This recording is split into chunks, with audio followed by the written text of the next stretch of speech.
everybody, welcome back to my YouTube channel. I am Jessica Henry Gray and I'm happy to have you with me this week. This week I am going to be sharing with you a very special painting that I did while in France. I stayed at this bed and breakfast from the 1600s and they had this gorgeous door with all these potted geraniums. So I'm going to be demonstrating how I painted that with this lovely ancient building. To me it's ancient, 1600s. And I just had a lot of fun painting it, so I hope that you enjoyed this video. Now, stay tuned to the end of this video. I've got a short little video I want to share with you about a new thing I'm doing. It's called Epiphany Fine Art, and it's a platform a little bit like Patreon, where it's a monthly subscription, and I've got all these videos. Right now, there are 34 videos up there. I'm putting 2 up every month, new videos up every month, not stuff that's on YouTube. So you guys, you want to check this out for those who are dedicated to furthering their art journey. So look into it. I think you're going to like what you see. Lots of links below. See you guys.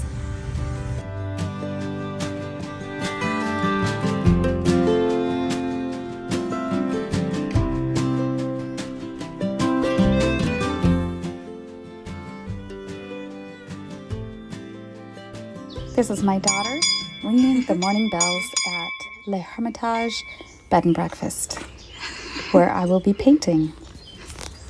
Morning. Hey everybody, I'm Jessica Henry Gray here, and I'm excited to have you back with me today on my YouTube channel. Today I'm coming to you from Giverny, France. So I am at our bed and breakfast, and I'm painting this beautiful front door of this place. It's from the 1600s, and parts of it are even older than that. I'm staying in a different area with my daughter, and anyway, we just went up to Monet's home today and had a wonderful time, and I can't wait to share some of those pictures with you. They don't allow painting in there, but I did a little sketch, so I can show you some of that, just a teeny bit. But then I'm gonna paint this. Thanks for joining me, and I hope that if you enjoy this video, you like and subscribe. And I always appreciate your comments. All right, everybody, I'm gonna jump in. So on my palette here today, I have titanium white, cad yellow medium, cad yellow light, cad red light, yellow ochre, burnt sienna. And I know these are hard to tell what is going on over here, but I have ultramarine blue and phthalo blue. I have alizarin permanent, phthalo green, and then some other fun colors. I've got radiant turquoise, emerald green, cerulean blue, and then magenta. So I've already toned the canvas, just a little bit of burnt sienna and ultramarine blue. So I'm going to draw in what I want my composition to be.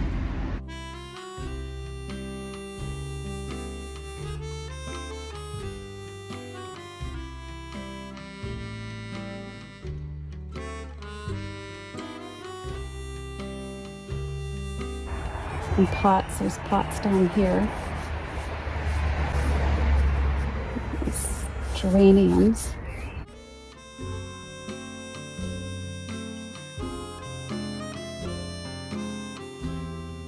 So above the door is this beautiful glass, arched glass. And what my theme with this is to capture this beautiful movement of light. It just sort of cascades down this painting. And I know it's hard to tell because a lot of this is cast in shadow.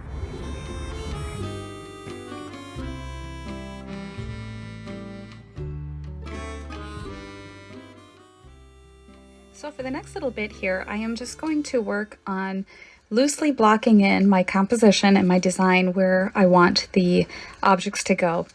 Now, before I did all this, I did do a little bit of a sketch off to the side, and I wanted to just sort of isolate how big and important to make the door on the entire breadth of the canvas. And then, you know, how much time and space do I give the potted geraniums on the canvas? And since that area is the entire focal point of the canvas, I wanted to make sure that all of my decisions didn't contradict with that original idea of making those the focal point.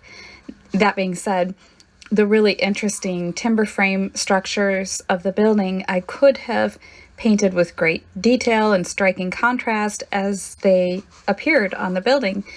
But had I made those with every painstaking detail, that I would have been drawn up to that area, and I didn't want that to happen.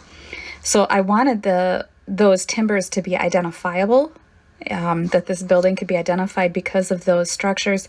So they had to be accurate, you know, how many boards and the spaces in between and under the windows, those X's and things. But at the same time, I didn't want them to be striking in their contrast. So again, it's just one of those things where you leave the background to be supportive and interesting, but not distracting.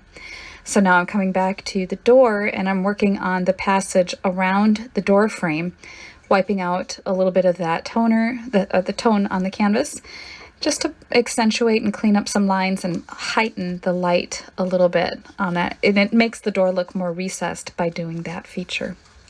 So yeah, just moving across this whole passage of this painting, you'll see I'm just going through and confirming the sketch and the drawing of this scene.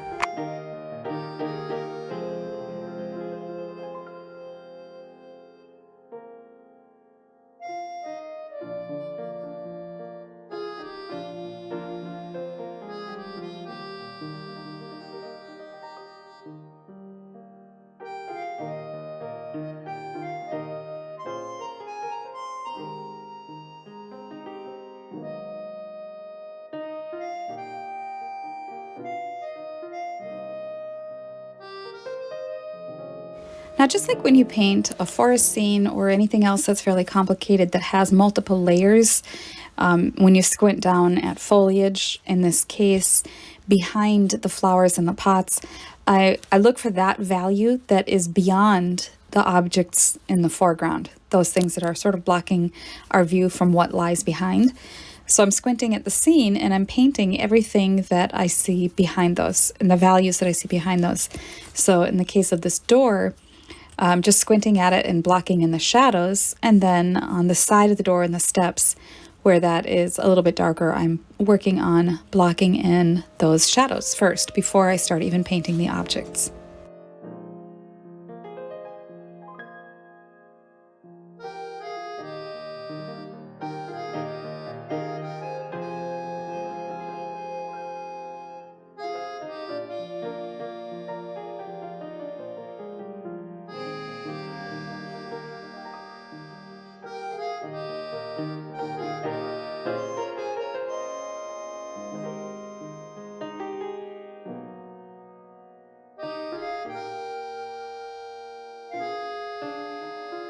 So as you're seeing here, I am just blocking in the pots and where I feel that they would be best placed on the steps. Now, I was fortunate that this scene before me, the pots were all sort of artistically lined up, just naturally blocked in place. So I was able to use what I had before me just as an automatic still I've already set up. But in theory, you'd want to make decisions on what you see, whether it's trees or, you know, in this case, someone else's pots. I didn't want to go up and rearrange them. You have to make those visual decisions on what is important and what's going to help you in your overall design. And also, I felt very blessed that these pots were pretty much all terracotta and varying shades.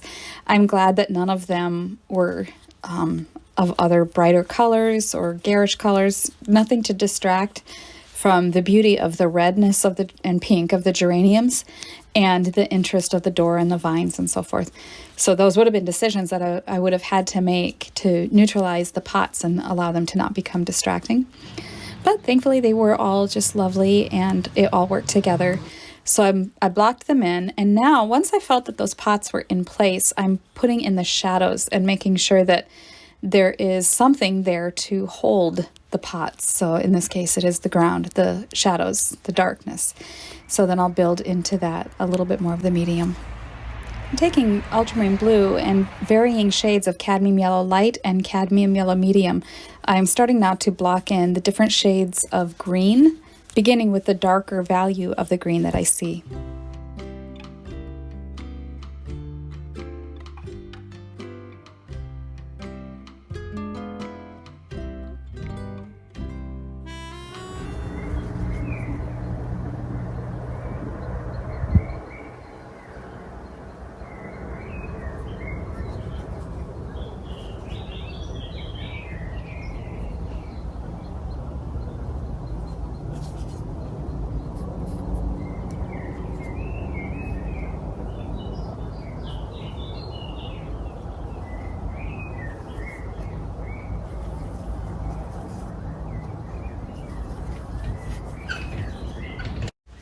Now you can see I'm starting to just loosely block in these greens, and I'm holding the brush in a manner that is allowing me to not become really married to all of the detail.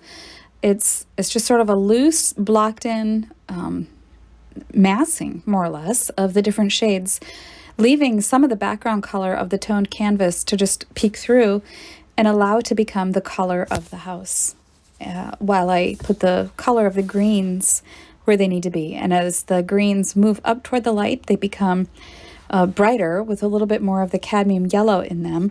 And then as they cascade down, the movement of light would indicate that I need a little more blue in the lower portions of the green.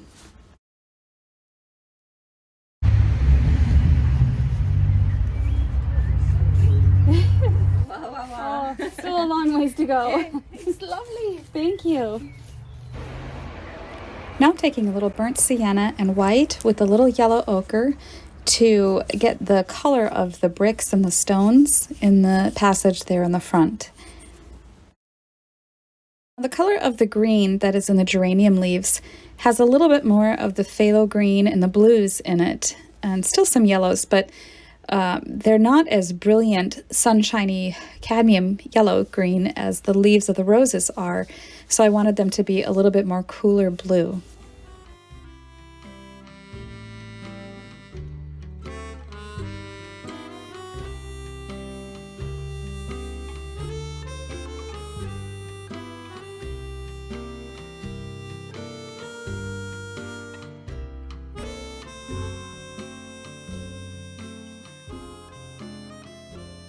So much of plein air painting and developing a complicated scene is the process and the ability to take apart a scene and understand what you would do, how you would paint it in the order of farthest to front.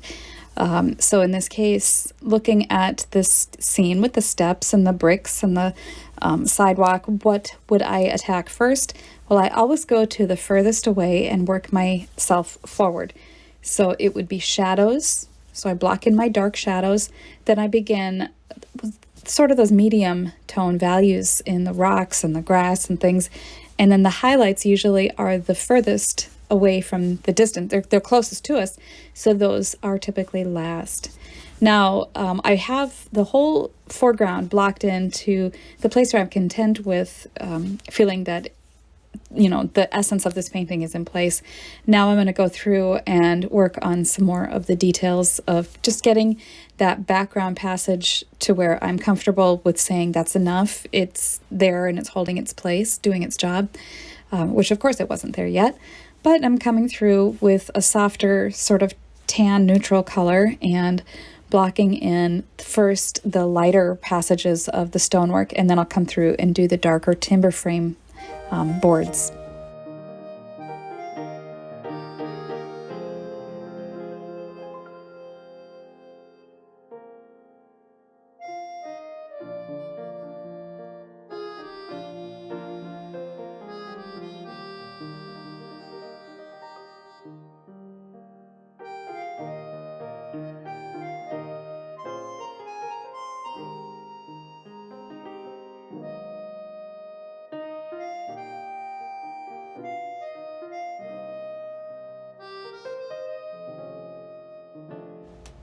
Okay, so I continue working on those timbers for a while, and now I need to get some more of the wall color in place, and I'm taking ultramarine blue, white, and some of the brown that I had there on the palette, the burnt sienna, and I'm just getting a nice, decent size mixture worked up to work on that entire background of the wall down below those timber frames.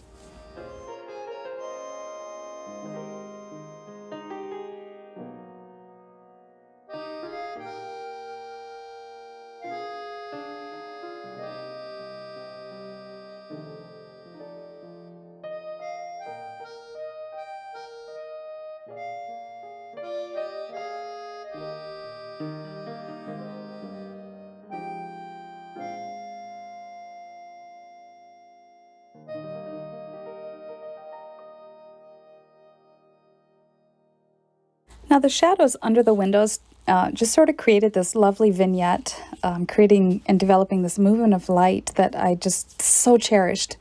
And what drew me to this painting this scene in the first place was how it was lighter toward the top, and it just sort of gently cascaded down the canvas to more shadows down below.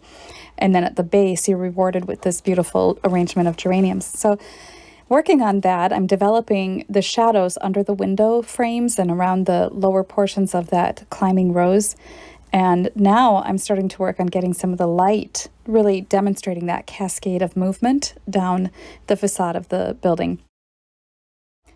Now I'm taking a very dark mixture of ultramarine blue and burnt sienna to develop the window and the darker passage inside the glass. And even that has a movement of light on the window as it picks up reflections from nature and from outside. And the shutters themselves create sort of a reflection on the window. Now blocking in the door, I'm just taking a little bit more into that dark mixture, some more burnt sienna and yellow ochre to create that sort of weathered wood look. And I'm using just vertical brush strokes again to demonstrate the flow and the angle of the lines. Always cognizant of what my brush strokes are doing to help demonstrate and shape form. In this case, there were stones on the side of the door that I didn't want to stand there and draw every single rock. So you can take your brush strokes and alternate them in different directions. As you can see here now, I stopped filming and I leapt forward and worked on the painting. And I developed those stones by creating a sort of a dark middle tone, and then I added a highlight, and then I scooped a little dark shadow underneath it. Now the flowers in the pots I did with little dabs of bright alizarin. I used alizarin permanent mixed with cadmium yellow to get that bright red. And I'm gently layering on some of the highlights of the leaves to indicate foliage. Okay, so when I feel like I'm pretty much getting to the place where I'm done, I just analyze, did I capture the feeling of light moving from top to bottom? And I may live with it a little bit and kind of make those final decisions as I wrap it up. But at this point, I feel like the feeling is there and that there's stronger light that fades to shadow down here. I might push this a little bit more down here into darkness, but that is going to wrap this up. So thank you all for joining me, and I hope that you enjoyed this and for joining me in France. So I will see you next time, and be sure to like and subscribe if you enjoyed this video. And thank you so much for joining me. Bye-bye.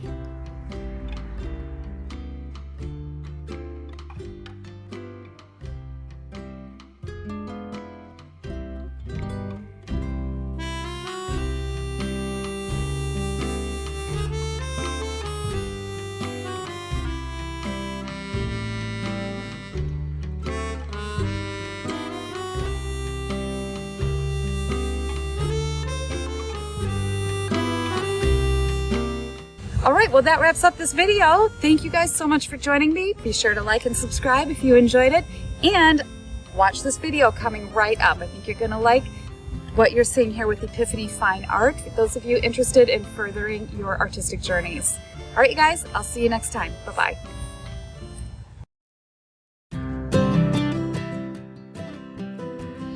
Hey everybody, I'm Jessica Henry Gray, and I'm here today because I'm excited to tell you about a new venture I'm working on.